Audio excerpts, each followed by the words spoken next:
They laughed when she stumbled during the morning drills. They whispered behind her back when she struggled with the obstacle course. They called her weak, soft, and questioned why someone like her even bothered to show up at the most demanding military training facility in the country. But what they didn't know was that beneath her standard-issue uniform lay a story written in ink across her back, a tattoo that would silence every critic and earn the respect of the toughest commander the Academy had ever seen. This is the true story of Maria Santos, a woman who transformed mockery into triumph, proving that sometimes the most powerful weapons we carry are invisible to the naked eye. What happened when that tattoo was finally revealed would change not just her military career, but the way an entire unit understood the meaning of true strength and sacrifice. The morning sun cast long shadows across the dusty training ground as Maria Santos stepped off the military transport bus. At 24, she was older than most recruits, and her petite frame seemed almost fragile compared to the towering figures of her fellow trainees. The Fort Braxton Special Forces training facility was known for breaking even the strongest candidates, and, as Maria grabbed her single duffel bag, she could already feel the weight of skeptical stares from the other recruits. "This isn't summer camp, sweetheart," muttered Jackson, a broad-shouldered ex-football player from Texas, as he shouldered past her. His comment drew snickers from the group of male recruits who had clearly already bonded over their shared assumption that Maria didn't belong here. Maria said nothing. She had learned long ago that words meant little when actions could speak volumes. But, as she followed the group toward the registration building, she couldn't help but touch the fabric at her back, feeling the raised edges of the intricate tattoo that lay hidden beneath her civilian clothes. Soon, she would trade these clothes for the standard-issue uniforms that all recruits wore, and her secret would remain safely concealed. The registration process was a blur of paperwork, medical examinations, and equipment distribution. Maria moved through each station methodically, answering questions with quiet confidence while the other recruits continued their casual assessment of her chances of survival. By lunchtime, the unofficial betting pool had her washing out within the first week.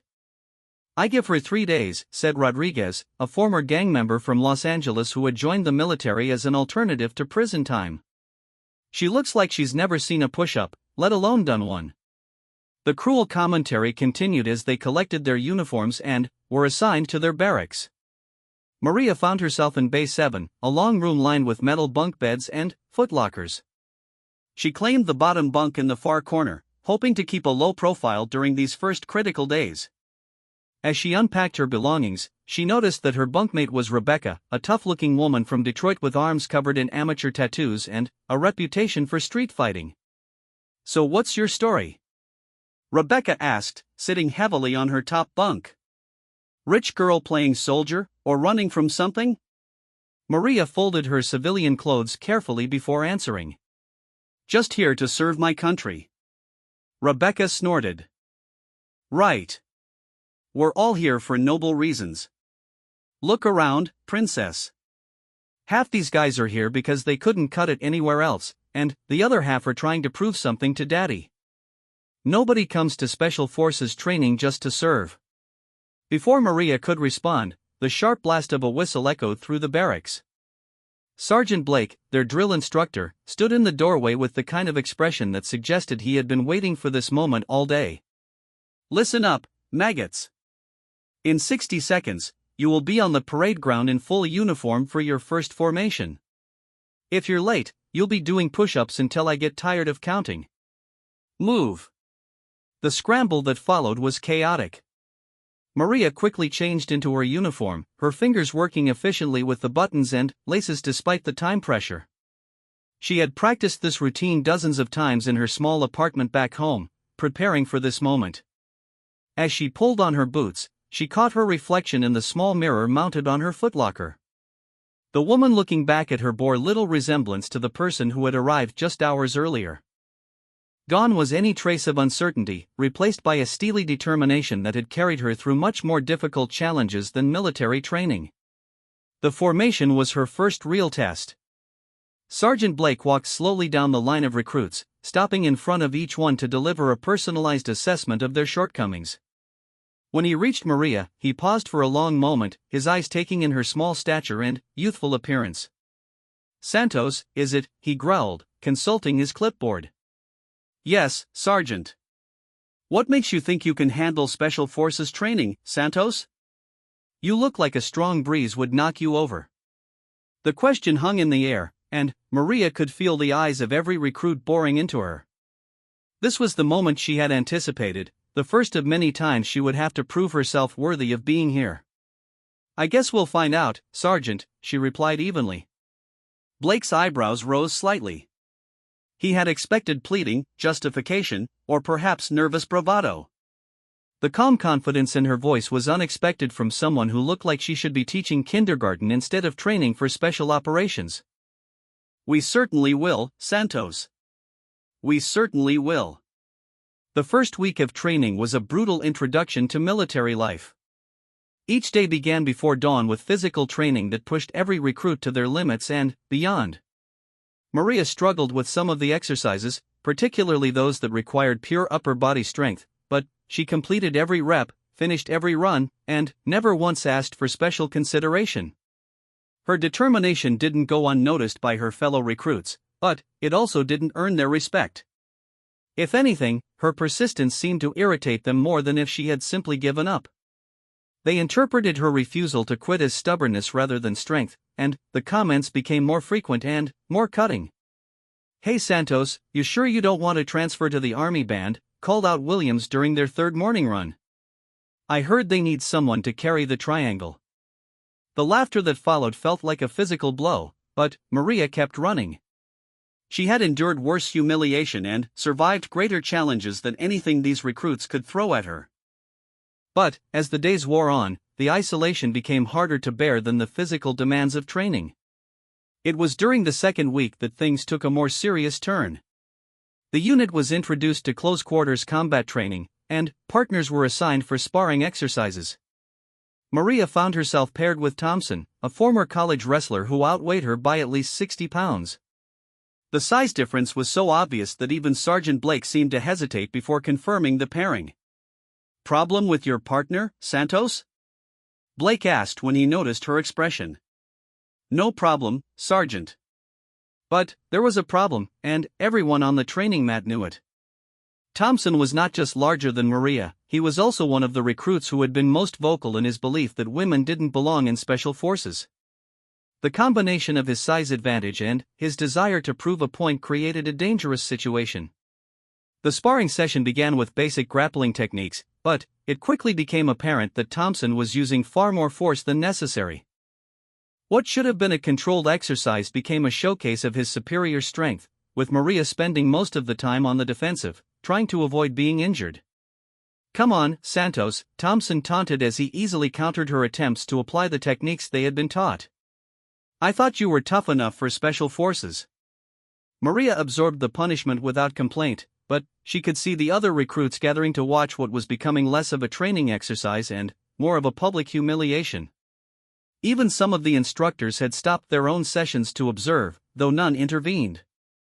The session ended with Maria on her back, Thompson's forearm pressed against her throat in a chokehold that was both technically correct and unnecessarily aggressive. As she tapped out, signaling her submission, she heard the scattered applause from the watching recruits and saw the satisfied smirk on Thompson's face. Good hustle, Santos, he said loudly enough for everyone to hear. Maybe next time you'll land a punch. That night, alone in her bunk while Rebecca was at the base exchange, Maria allowed herself a moment of doubt. She had known the training would be difficult, but she hadn't fully prepared for the psychological warfare that came with being different. The physical challenges were manageable, but the constant undermining of her confidence was wearing her down in ways she hadn't expected.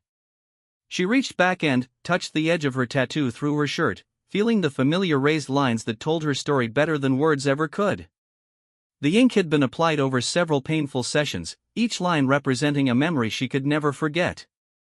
But it also represented a strength that these recruits couldn't imagine and a resilience that had been tested in ways far more severe than anything military training could offer. As she lay in the darkness, listening to the sounds of the base settling into night, Maria made a decision. She would not quit, no matter how badly they wanted her to fail. She would endure their mockery, survive their challenges, and prove that their assumptions about her were wrong. And, when the time was right, when she had earned the standing to command their attention, she would show them the truth that had been hidden beneath her uniform all along. The next morning brought new challenges and familiar taunts, but something had changed in Maria's demeanor. She moved with a new sense of purpose, her responses to the harassment becoming shorter and more focused. She was no longer trying to fit in or win their approval, she was simply preparing for the moment when she could prove them all wrong. That moment was coming sooner than anyone expected. The third week of training brought the most challenging phase yet, advanced tactical exercises that would test not just physical endurance but mental toughness and team cohesion. Maria had managed to keep pace with most of the physical requirements, though she still struggled with some of the strength-based challenges. Her persistence had earned a grudging acknowledgement from a few instructors, but her fellow recruits remained convinced that she was a liability waiting to happen. The morning briefing took place in a classroom with concrete walls covered in tactical diagrams and military doctrine posters. Commander Harrison, the facility's commanding officer, stood at the front of the room with the bearing of someone who had seen real combat and survived to tell about it. He was a legend among military training personnel, known for his fairness but also for his absolute intolerance of weakness that could get soldiers killed in the field. "Today we begin what we call the Crucible," Commander Harrison announced, his voice carrying the authority of 3 decades of military service. "Over the next 5 days, you will be tested in scenarios designed to simulate real-world special operations missions. You will work in teams, and the success or failure of your team will determine whether you continue in this program." Maria felt her stomach tighten. Team exercises had been her greatest fear throughout the training process. While she could push herself through individual challenges through sheer determination, team scenarios required the cooperation and trust of her fellow recruits, something she had been unable to achieve despite weeks of trying. "Team assignments are non-negotiable," Harrison continued. "You will work with whoever you are assigned to work with, and you will find a way to succeed together or you will fail together. There are no individual heroes in special operations." The team assignments were read aloud, and Maria found herself grouped with Thompson, Rodriguez, Williams, and 2 other recruits who had been particularly vocal in their criticism of her presence in the program. As the teams were dismissed to begin their first exercise, she heard Thompson address the group in a voice loud enough for her to hear. "Great. We got stuck with dead weight. Might as well pack our bags now." The first exercise was a night navigation course through dense woods surrounding the training facility. Each team was given coordinates for 5 checkpoints and a time limit of 6 hours to locate all of them and return to base. They would be carrying full field packs weighing 40 pounds and would have to maintain radio contact with base every hour. The exercise began at sunset, with temperatures dropping rapidly as the teams dispersed into the forest. Maria's team started strong, with Rodriguez taking point as their navigator and Thompson carrying the radio equipment. For the first 2 hours, they moved efficiently through the terrain, locating the first 3 checkpoints ahead of schedule. But, as the night grew darker and the temperature continued to drop, the physical demands began to take their toll. Maria's smaller frame meant she had to work harder to keep pace with the longer strides of her teammates, and the weight of her pack began to feel crushing as they climbed increasingly steep terrain. "Santos, move your ass," Williams hissed as the gap between Maria and the rest of the team widened during their approach to the 4th checkpoint. "We're going to miss our radio check because of you." Maria pushed herself harder, ignoring the burning sensation in her lungs and the ache in her shoulders where the pack straps cut into her muscles. She had done longer marches under worse conditions, but never with the added pressure of knowing that her performance was being scrutinized by teammates who wanted her to fail. The 4th checkpoint was located on a rocky outcropping that required a challenging climb up a nearly vertical rock face. The other team members ascended quickly, using their upper body strength to pull themselves up the natural handholds. Maria attempted the same route but found herself unable to generate enough pulling power to make progress. "Just great," Thompson muttered as he watched her struggle. "We're going to be here all night." "Maybe she should wait at the bottom," suggested Rodriguez. "We can get the checkpoint and come back for her." The suggestion stung more than any of the direct insults they had thrown at her over the past weeks. Being left behind would be an admission that she couldn't contribute to the team's success, a failure that would likely result in her dismissal from the program. "I can make it," Maria said, searching the rock face for an alternative route. She found a more gradual path that would take longer but required less pure strength. Give me 5 minutes. We don't have 5 minutes, Williams snapped. We're already behind schedule because of you. But Maria was already moving, using her smaller size to her advantage as she navigated through gaps in the rock that the larger men couldn't fit through. Her route was more difficult to follow, but it allowed her to reach the checkpoint only minutes after her teammates. The small victory did nothing to improve the team's attitude toward her. If anything, her success seemed to irritate them more, as if her refusal to accept defeat was a personal affront to their judgment of her abilities. The final checkpoint was the most challenging yet, located in a swampy area where the ground was unstable and the cold water came up to their knees. The team had to cross nearly a mile of this terrain in complete darkness, guided only by compass bearings and the occasional glimpse of stars through the forest canopy. It was in this final stretch that disaster struck. Rodriguez, who had been serving as their navigator, stepped into what appeared to be solid ground but turned out to be a hidden sinkhole filled with frigid water. He went under completely, his pack and equipment disappearing beneath the dark surface. The team reacted quickly, with Thompson and Williams forming a human chain to pull Rodriguez from the water. He emerged gasping and shivering, his body temperature already dropping dangerously in the cold night air. Their radio was soaked and non-functional, their maps were waterlogged and unreadable, and Rodriguez was showing early signs of hypothermia. "We need to get him warm and get back to base," Thompson said, his earlier antagonism replaced by genuine concern for his teammates' welfare. "But we're lost without the maps and radio." This was the moment Maria had been unconsciously preparing for throughout her military training. While the other team members focused on Rodriguez's immediate medical needs, she quickly assessed their situation and began formulating a solution. "I can get us back," she said quietly. What are you talking about?" Williams asked. "The maps are ruined and you haven't been navigating." "I've been tracking our route since we started," Maria replied, pulling out a small waterproof notebook from her shirt pocket. "I marked landmarks and compass bearings at every major turn."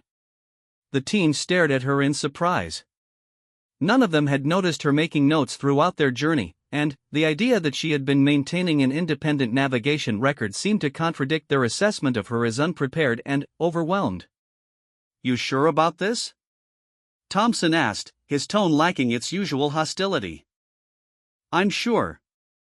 What followed was a 2-hour forced march through difficult terrain, with Maria leading the team using her handwritten notes and a backup compass she had carried in her pack. Rodriguez's condition stabilized as they kept him moving and shared body heat during rest breaks, but the situation remained serious until they finally spotted the lights of the base facility. They arrived at base camp 45 minutes past their deadline, but they arrived together with all team members accounted for and the mission objectives completed. As they reported to the debriefing station, Commander Harrison was waiting with a medical team to attend to Rodriguez. "What happened out there?"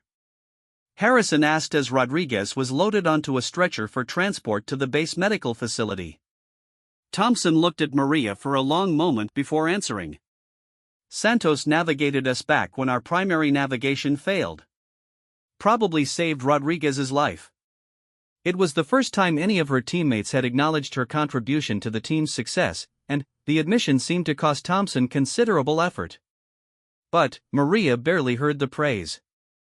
She was thinking about Rodriguez, hoping that his injury wouldn't end his military career before it had truly begun. The incident in the swamp marked a turning point in how her teammates treated her, but it didn't end the harassment entirely. If anything, some of the other recruits seemed to resent the fact that she had proven herself useful in a crisis.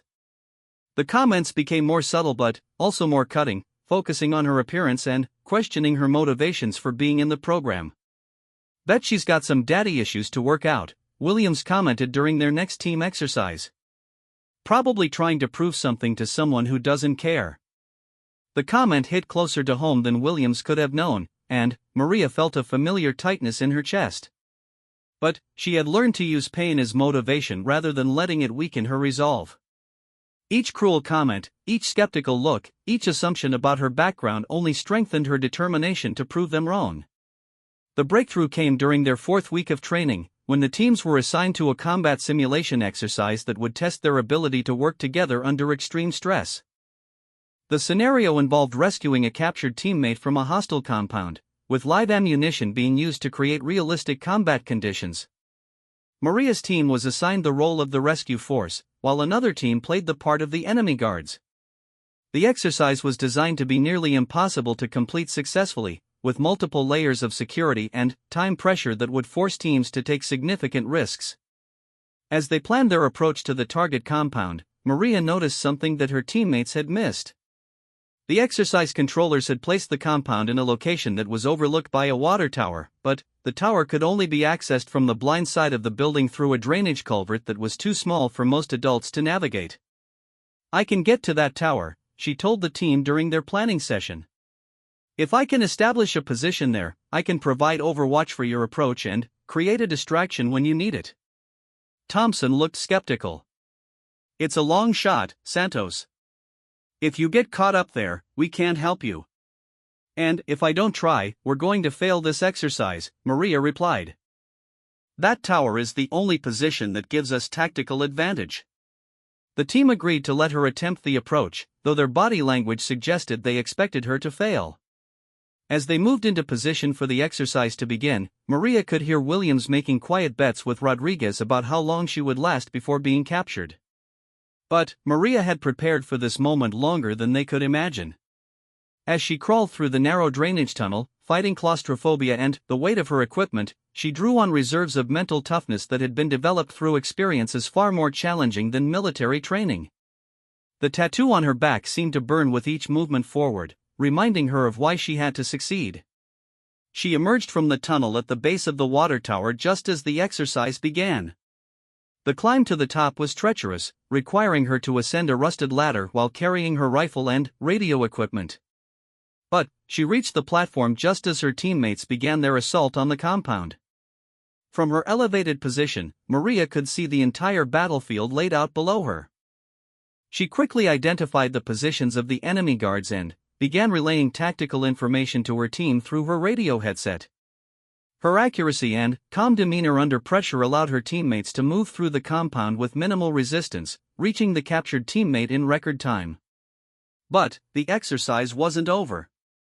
As her team prepared to evacuate with their rescued colleague, enemy reinforcements arrived and threatened to cut off their escape route. Maria found herself in the position of having to provide covering fire from her tower position, engaging multiple targets while her teammates fought their way to safety. The engagement lasted only minutes, but it felt like hours. Maria's marksmanship training proved invaluable as she systematically eliminated the threats that were preventing her team's escape. By the time the exercise ended with a successful extraction, she had neutralized 6 enemy positions and coordinated a tactical withdrawal that military instructors would later use as a textbook example of small unit tactics. As the teams assembled for the after-action review, Maria could see the change in how her teammates looked at her. The skepticism and hostility had been replaced by something approaching respect, though grudging and reluctant. She had proven that she could not only keep up with their physical demands but could also contribute tactical value that none of them had anticipated. But the real test was yet to come. Commander Harrison had been observing the exercise, and his evaluation would determine whether Maria continued in the program or was transferred to a different military occupation. As the team members cleaned their weapons and equipment, they waited nervously for his assessment of their performance. The moment of truth was approaching, and Maria knew that everything she had worked for would be decided in the next few hours. Commander Harrison didn't speak for the first 10 minutes of the after-action review. He stood at the front of the classroom, studying the tactical diagrams that showed each team's movement through the exercise, making notes on his clipboard with the methodical precision of someone who had evaluated thousands of soldiers over his career. The silence in the room was deafening as the recruits waited for his assessment. Maria sat in the back row, her uniform still dusty from the crawl through the drainage tunnel and her hands slightly shaky from the adrenaline that was slowly fading from her system. She had performed well during the exercise, better than even she had expected, but she knew that Commander Harrison's standards were impossibly high. Good enough for other instructors might still be inadequate for the man who had trained some of the most elite soldiers in the military.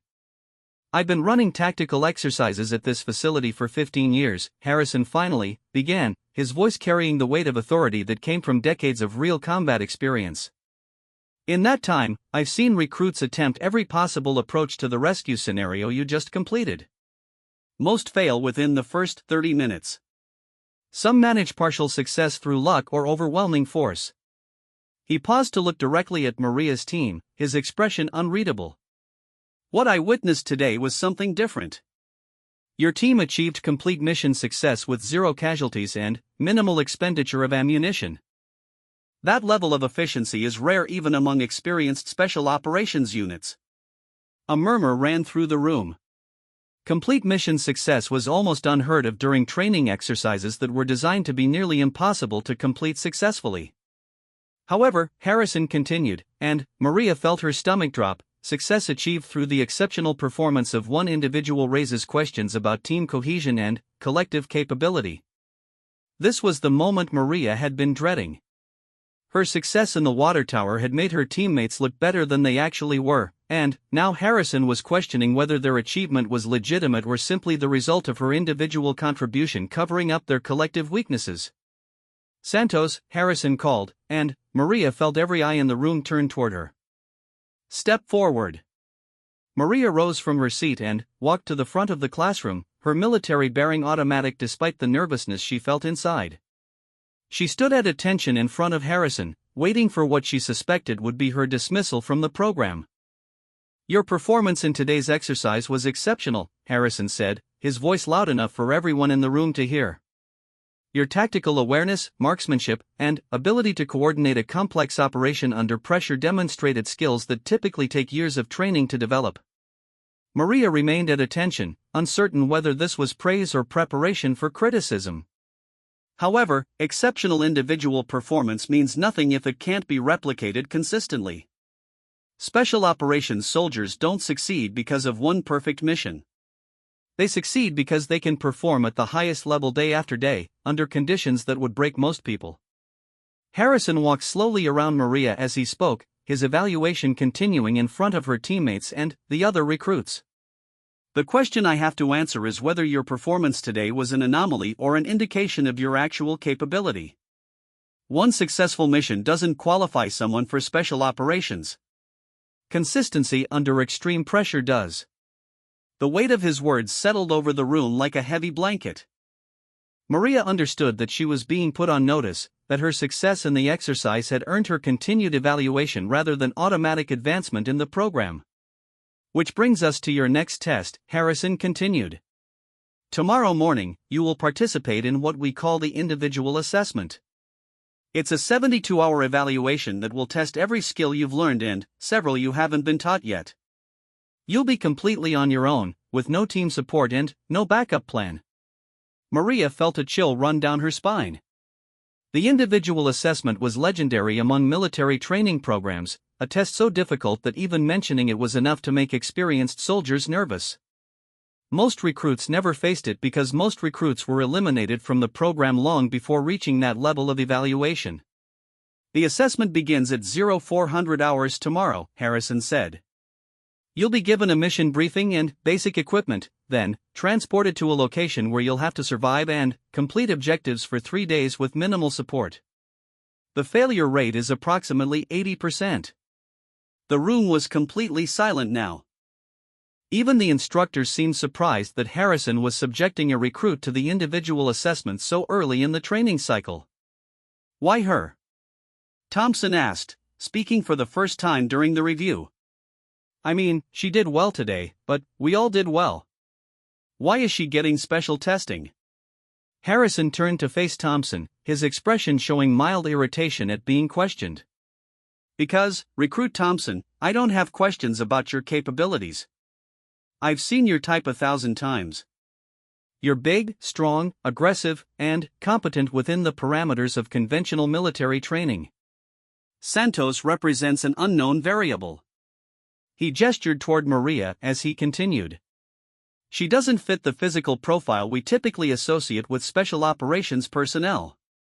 Her approach to problems is different from standard military doctrine. And, yet her results suggest capabilities that exceed what her appearance would indicate.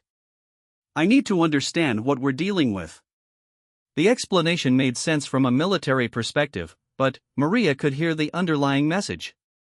She was being tested not because she had proven herself, but because Harrison couldn't figure out how to categorize her. She was an anomaly that needed to be either validated or eliminated before the program continued.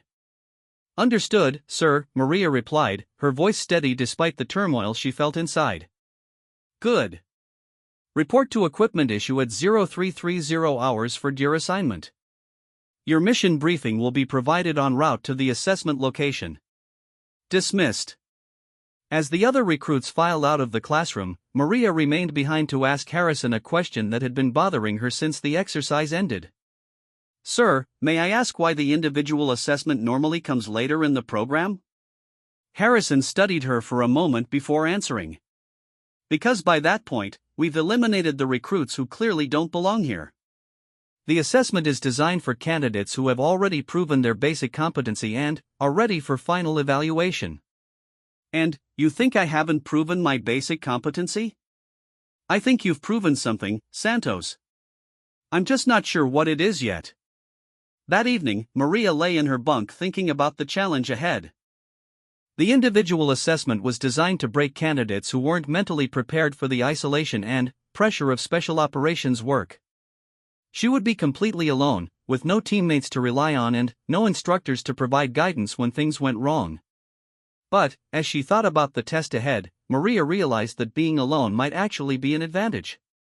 She had spent most of her life dealing with challenges in isolation, developing self-reliance and mental toughness that came from having no other choice. The assessment would finally give her the opportunity to demonstrate her true capabilities without having to worry about team dynamics or the skepticism of her peers. Rebecca, her bunkmate, noticed her unusual quietness during the evening equipment check. Heard Harrison's putting you through the individual assessment tomorrow, Rebecca said as she cleaned her rifle. That's some serious pressure, even for someone who's been impressing the instructors.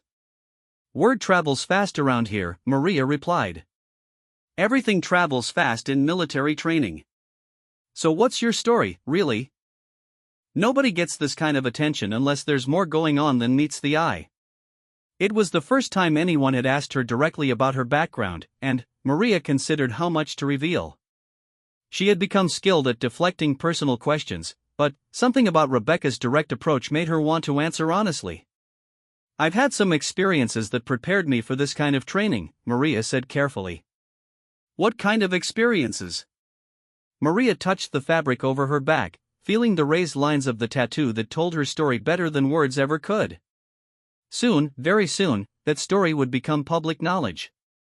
But, not yet. The kind that teach you to survive when survival seems impossible.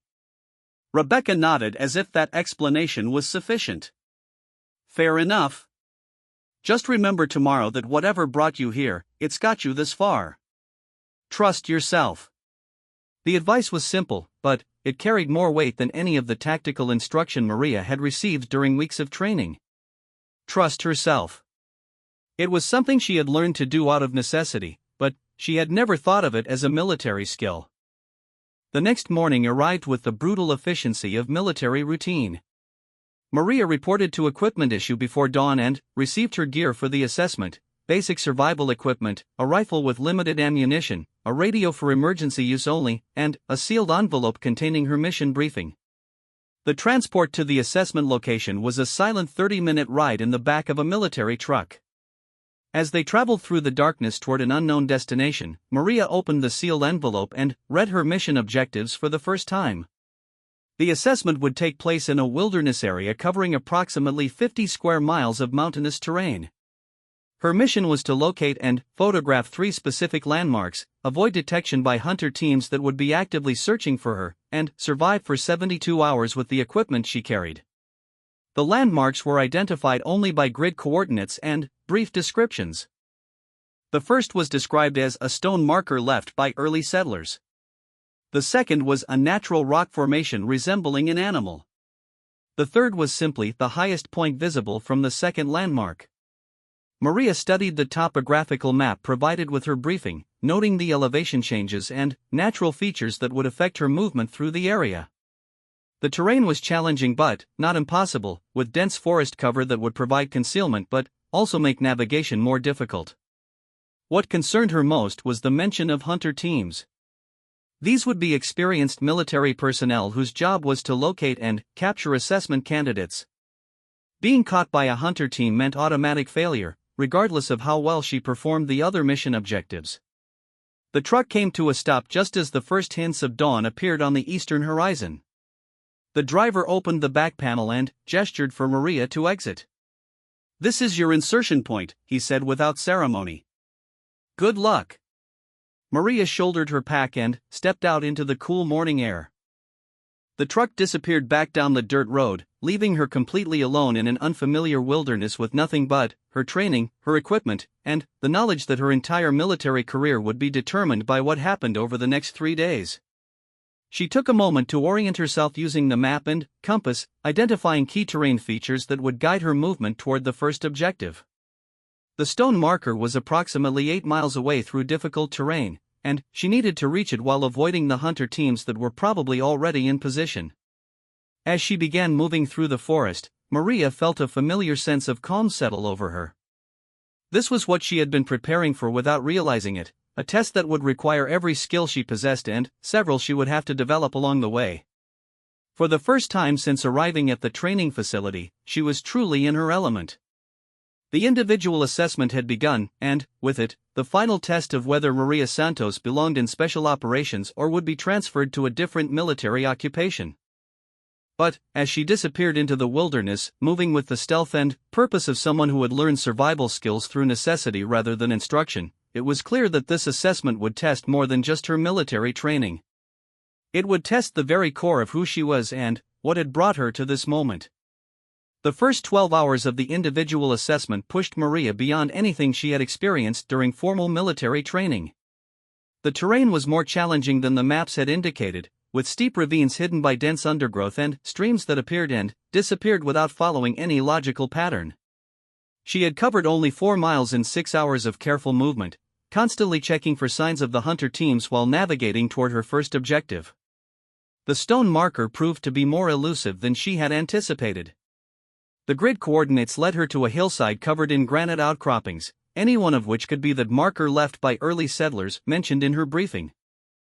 After 2 hours of methodical searching, she found what appeared to be a deliberately placed stone cairn hidden among the natural rock formations.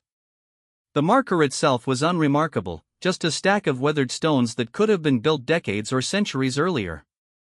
But, as Maria photographed it from multiple angles as required, she noticed something that made her pause. Carved into the largest stone, almost invisible unless viewed from exactly the right angle, were initials and a date, MC 1847. Someone named MC had been in this exact location nearly 200 years ago, probably facing challenges and uncertainties not unlike what Maria was experiencing now. The connection across time gave her an unexpected sense of comfort as she prepared to move toward her second objective. But finding the stone marker had taken longer than planned, and she was behind schedule when she heard the first signs of a hunter team moving through the forest below her position. The sound of breaking branches and muffled voices carried clearly in the still air, indicating that at least 4 people were conducting a systematic search of the valley she had planned to use for her approach to the second landmark. Maria settled into a concealed position behind a fallen log and waited for the team to pass. Through her rifle scope, she could see them moving in a standard search formation, sweeping back and forth across the terrain with the patience and thoroughness of professionals who knew their job well. They were equipped with advanced communication gear and moved with a coordination that suggested extensive training in tracking human targets. Watching them work, Maria realized that avoiding detection would require more than just staying quiet and out of sight. These teams were using techniques specifically designed to locate people trying to hide from them. They would check obvious hiding places, look for signs of recent passage, and probably had thermal imaging equipment that could detect body heat even through forest cover. She would need to think like prey rather than predator, using every natural advantage available while assuming that her pursuers were better equipped and more experienced than she was. It was a mindset that came naturally to her, drawing on survival instincts that had been developed through experiences far removed from military training. The hunter team spent nearly an hour searching the valley before moving on toward a different sector. Maria waited an additional 30 minutes before emerging from her hiding place, using the time to study her map and plan an alternative route that would avoid the areas where search teams were most likely to operate. The second objective, described as a natural rock formation resembling an animal, was located in an area of exposed granite cliffs approximately 6 miles from her current position. The direct route would take her across open ground that offered no concealment, but a more circuitous path through a series of connected ravines would add several miles to her journey while keeping her hidden from observation. Maria chose the longer route, accepting the additional time and energy cost in exchange for better security.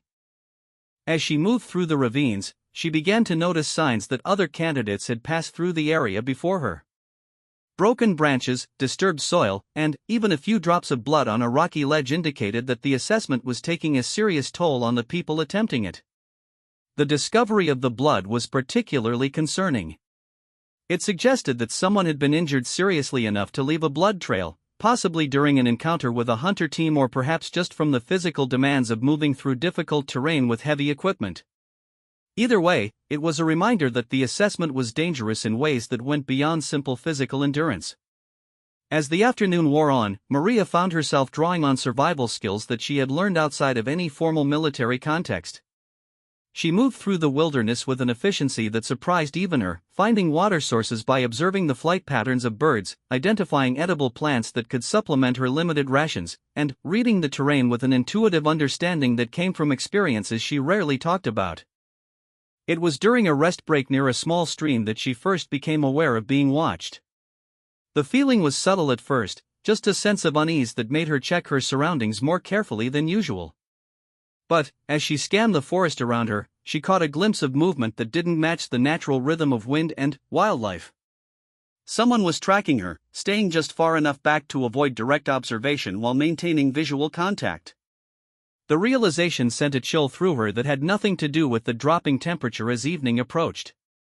Maria continued her movement toward the second objective, but now every step was calculated to reveal information about her pursuer while giving away as little as possible about her own intentions.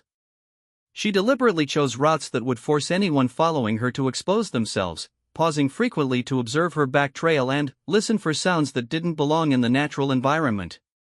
The cat-and-mouse game continued for 2 hours before Maria finally got a clear look at who was following her. Through her rifle scope, she identified a single hunter team member moving alone through the forest approximately 300 yards behind her position. He was good at what he did, but he was also operating without backup in terrain that favored the person being hunted rather than the hunter. The tactical situation had suddenly become much more interesting. Instead of simply avoiding detection, Maria now had the opportunity to turn the tables on her pursuer. If she could capture photographic evidence of successfully evading or outmaneuvering a hunter team member, it would demonstrate capabilities that went far beyond what was typically expected during the individual assessment. But, attempting to engage with a hunter team member, even from a distance, carried enormous risks. If she failed, if she was detected or captured, her assessment would end immediately. Everything she had worked for would be lost because of a single tactical mistake. Maria found herself facing the kind of decision that would define not just her assessment results but her entire understanding of her own capabilities. Play it safe and complete the minimum requirements, or take the risk necessary to demonstrate that she was exceptional rather than merely adequate. The choice wasn't difficult. She had come too far and endured too much to settle for adequate. She spent the next hour setting up what military tacticians would recognize as a classic ambush scenario. Using the terrain to her advantage, she positioned herself where she could observe multiple approach routes while remaining concealed from anyone moving through the area. Then, she created subtle signs of her passage that would draw her pursuer into a predictable path. The plan worked perfectly. The hunter team member, following the trail she had deliberately left for him, moved into her observation area exactly where she had predicted he would. From her concealed position, Maria photographed him as he examined the false clues she had planted, capturing clear evidence that she had not only evaded detection but had successfully manipulated a trained professional into a tactical disadvantage.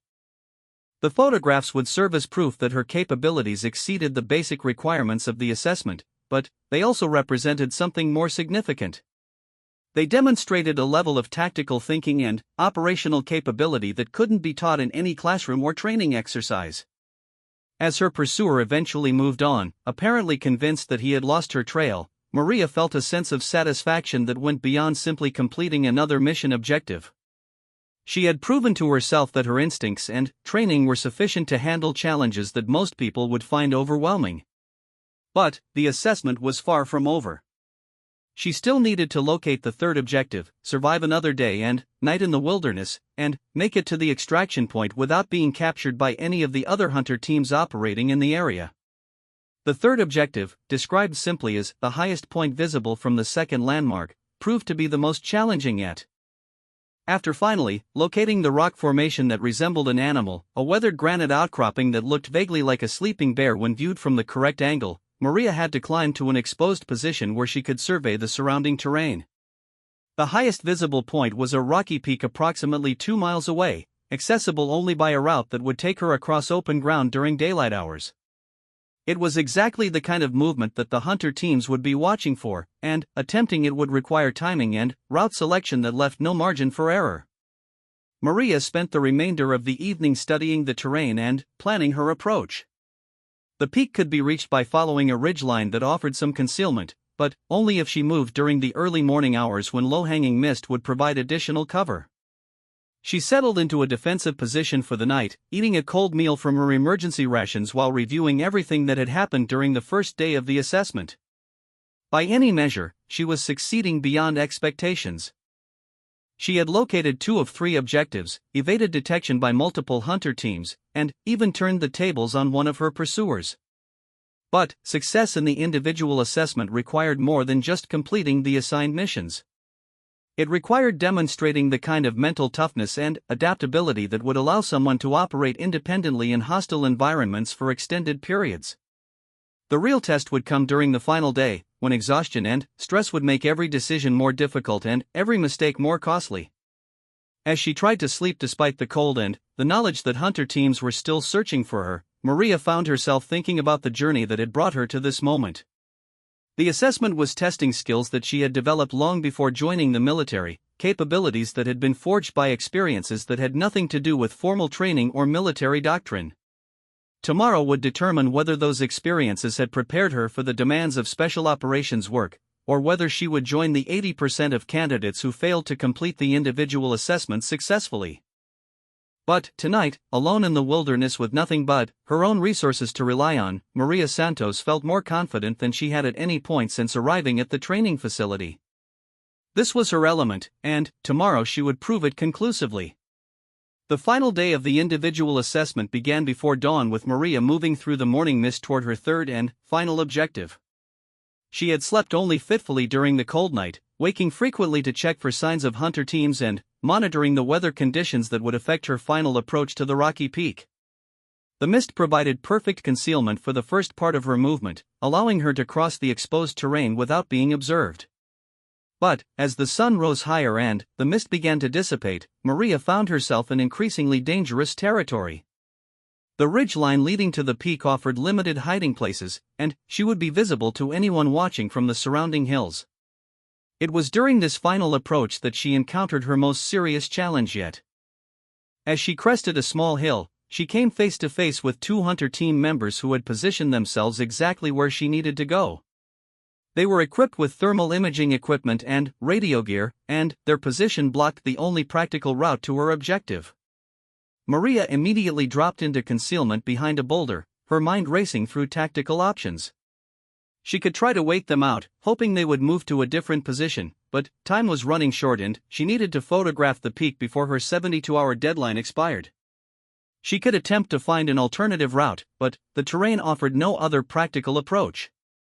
Or she could do something that would either prove her exceptional capabilities or end her military career before it truly began. Through her rifle scope, Maria studied the 2 hunter team members carefully. They were positioned approximately 200 yards away, scanning the surrounding area with the systematic thoroughness of professionals. But their position, while tactically sound for observing approaches to the peak, also made them vulnerable to someone willing to take significant risks. Maria made her decision with the cold calculation of someone who had learned to survive by making difficult choices under extreme pressure. Instead of avoiding the hunter team, she would use them to demonstrate capabilities that would end any questions about whether she belonged in special operations. She spent 30 minutes moving into position, using every piece of concealment available while closing the distance to her targets. The approach required her to cross open ground several times, relying on timing and the hunter team's predictable observation patterns to avoid detection. When she was within 50 yards of their position, Maria did something that would have been considered reckless by any military instructor but which demonstrated tactical thinking that went far beyond conventional training. Instead of trying to sneak past the hunter team, she deliberately triggered their attention by moving into their field of view just long enough to be noticed. The reaction was immediate and predictable. Both team members began moving to intercept what they assumed was a candidate trying to reach the objective. They split up to cover multiple approach routes, communicating through hand signals as they maneuvered into position for capture. But Maria was no longer where they expected her to be. While they focused on the area where they had seen movement, she had already repositioned to a location that allowed her to observe their movements while remaining completely concealed. From her new position, she photographed both team members as they searched for her, capturing clear evidence that she had not only evaded capture but had manipulated experienced professionals into revealing their positions and tactics. The photographs were more than just proof of her success, they demonstrated a level of tactical sophistication that was rarely seen even among experienced special operations personnel. She had turned a defensive situation into an offensive opportunity, using her opponent's own skills against them. With the hunter team thoroughly confused about her location and movements, Maria was able to complete her movement to the peak and photograph the final objective. The view from the summit revealed the full scope of the assessment area, with the locations of her 3 objectives forming a triangle that covered nearly 20 square miles of challenging terrain. But, as she prepared to begin her movement toward the extraction point, Maria realized that her unconventional tactics had created a new problem. Her manipulation of the hunter team had been so effective that they had called for reinforcements, and the radio chatter she could monitor indicated that additional teams were converging on her area. What should have been a routine movement to the extraction point had become a complex evasion exercise against multiple trained opponents who were now actively hunting her with the kind of intensity usually reserved for real combat operations. Maria found herself facing the ultimate test of everything she had learned during her military training and everything she had experienced before joining the military.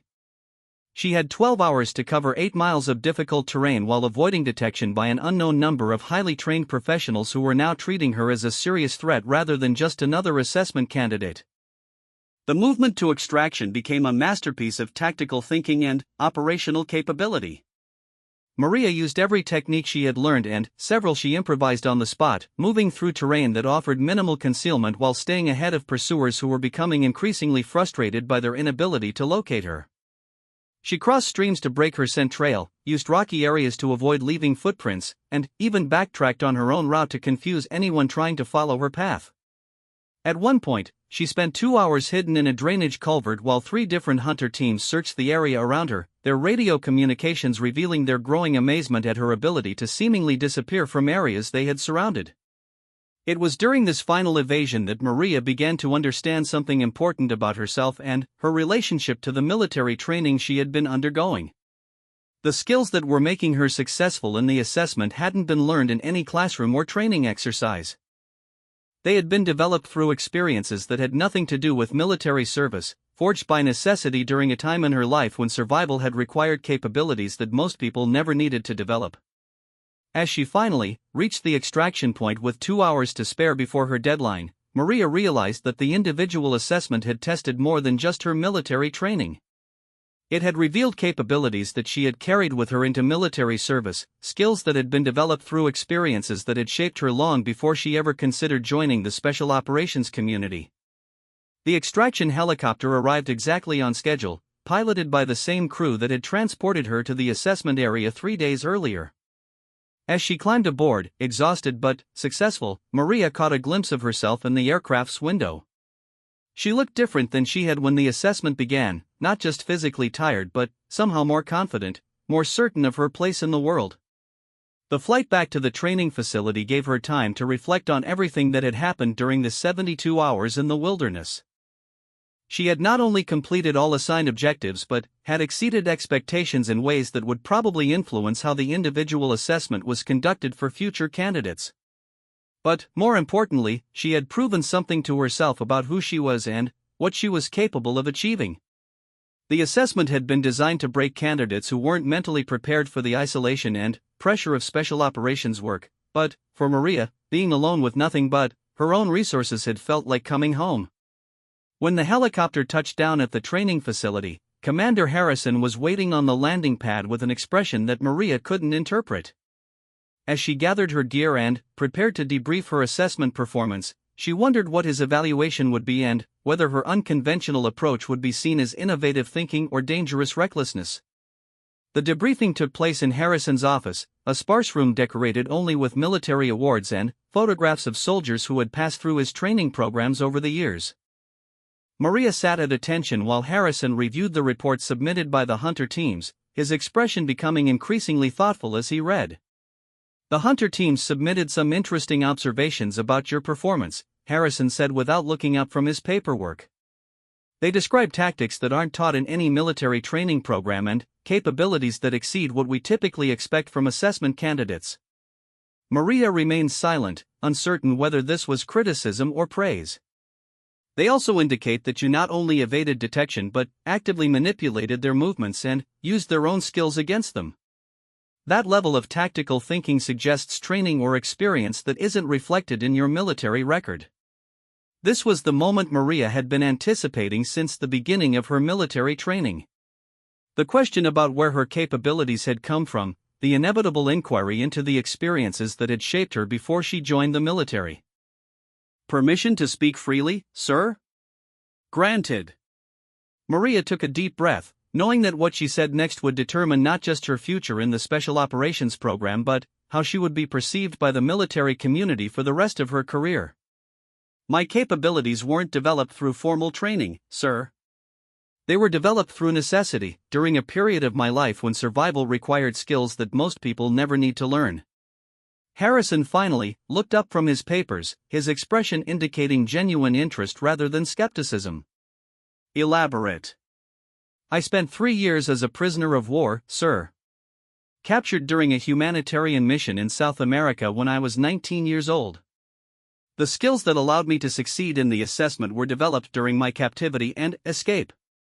The statement hung in the air between them, explaining everything and raising new questions at the same time. Harrison's expression shifted from interest to something approaching amazement as the implications of her revelation became clear. "You were a POW for 3 years, and this isn't reflected in your military record?" "Because I wasn't military personnel at the time, sir. I was a civilian aid worker who was in the wrong place at the wrong time. The military wasn't involved in my capture or my escape." Harrison leaned back in his chair, studying Maria with new understanding. The puzzle pieces were finally falling into place, explaining the contradiction between her appearance and her capabilities, between her apparent inexperience and her exceptional performance. "Your tattoo," he said suddenly. "That's what this is about, isn't it? Your tattoo tells the story of your captivity." Maria felt her breath catch. Throughout her military training, she had successfully kept the tattoo hidden, changing clothes in private and avoiding situations that would reveal the intricate artwork that covered most of her back.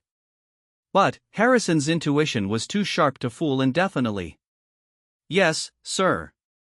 The tattoo documents my experience as a prisoner and my eventual escape. It's a reminder of what I survived and what I learned during that time. I think it's time we saw it." The request was spoken softly, but Maria understood that it wasn't really a request. This was the moment she had been both dreading and anticipating since arriving at the training facility. The moment when her secret would finally be revealed and everyone would understand who she really was and what had brought her to military service. "Yes, sir." Maria stood and began unbuttoning her uniform shirt, her hands steady despite the magnitude of what she was about to reveal. As the fabric fell away, the tattoo that covered her entire back was exposed for the first time since her arrival at the training facility. The artwork was breathtaking in its detail and horrifying in its subject matter. Intricate black ink formed a map of her captivity, with dates marking significant events, geographic coordinates indicating locations where various traumas had occurred, and symbols representing the different phases of her imprisonment and eventual escape. But it wasn't just a record of suffering. The tattoo also documented her resilience, her refusal to surrender hope, and the gradual development of the skills that had eventually enabled her freedom. It was a story of survival written in ink, a permanent reminder of the experiences that had shaped her into the person she had become. Harrison studied the tattoo in silence for several minutes, his military training allowing him to interpret much of what he was seeing. The geographic references, the timeline of events, the symbolic representations of different survival techniques, all told the story of someone who had endured experiences that would have broken most people. "How did you escape?" he finally asked. "I learned to think like my captors, to understand their patterns and weaknesses. I developed skills in observation, evasion, and tactical thinking that allowed me to eventually exploit their mistakes. The same skills that helped me succeed in your assessment." Harrison nodded slowly, his understanding of Maria's capabilities finally complete. She hadn't succeeded through exceptional military training or natural talent. She had succeeded because she had already survived challenges that made military training seem manageable by comparison. "Your performance in the individual assessment wasn't exceptional for someone with your background," he said. "It was exactly what should be expected from someone who has already proven their ability to survive and overcome impossible circumstances." "Does that disqualify me from the program, sir?" Harrison was quiet for a long moment, considering the implications of everything he had learned. Maria's background was unusual, but her capabilities were undeniable. The question was whether her unconventional path to military service would be seen as an asset or a liability by the special operations community. "Quite the opposite, Santos. It confirms that you belong here more than any candidate I've ever evaluated. Your assessment performance demonstrates exactly the kind of thinking and capability that special operations demands, but, more importantly, it proves that your abilities are genuine rather than theoretical." Maria felt a wave of relief wash over her, followed immediately by something she hadn't expected: pride. For the first time since joining the military, someone understood not just what she could do but why she could do it. "However," Harrison continued, "your background raises questions about how to best utilize your capabilities. Traditional military structure might not be the optimal environment for someone with your experience and skills." "What are you suggesting, sir?" "I'm suggesting that we need to have a conversation about what kind of military career would allow you to make the greatest contribution to national security while also utilizing the full extent of your capabilities." As they continued to discuss her future, Maria realized that the individual assessment had been more than just a test of her military readiness. It had been a revelation of her true potential and the beginning of a military career that would be unlike anything she had imagined when she first decided to serve her country. The tattoo that she had hidden for so long was finally revealed, but instead of marking her as different or damaged, it had proven that she possessed exactly the kind of experience and capability that the military needed most. The mockery and doubt she had endured during training suddenly seemed insignificant compared to the possibilities that lay ahead.